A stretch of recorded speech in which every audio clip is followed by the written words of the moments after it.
ሶላት በምንሰግድበት ጊዜ ወደ ስጁድ ስንወርድ በላጩ ጉልበትን ማስቀደም ነው ወይስ እጅን ማስቀደም ቢያብራሩልኝ የሚል ጥያቄ ነው።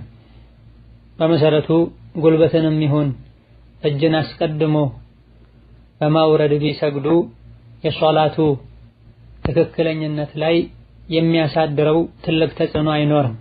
እጁንም ይሁን እግሩን አስቀድሞ በማውረድ ስጁድ የሚያደርግ ሰው ሶላት ትክክል እንደሚሆን ሁሉም ዑለሞች ተስማምተዋል። ነገር ግን በላጩና የተሻለው የቱ ነው? ወደ ስጁድ ስንወርድ መሬት ላይ ቀድሞ ማረፍ ያለበት ጉልበታችን ነው ወይስ እጆቻችን የሚለው ላይ በፊቅህ ሊቃውንት መሃል ኺላፍ አለበት።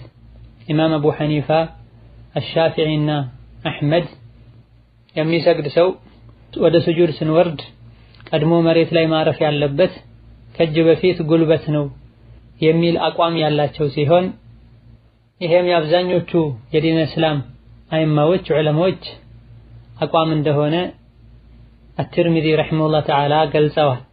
ይህ እንዳለ ሆኖ ኢማሙ ማሊክን ጨምሮ የተወሰኑ የዲን ሊቃውንት እጅ ነው ቀድሞ መውረድ ያለበት የሚል አስተያየት አላቸው። ላኪን ራጂሑና የተሻለው ወላሁ ተዓላ አለም ወደ ስጁድ ስንወርድ ቀድሞ ሁለቱ ጉልበቶቻችን፣ ከዛ በኋላ ሁለት መዳፎቻችን፣ ከዛ በኋላ ግንባርና አፍንጫችን ነው መሬት ላይ ማረፍ ያለበት።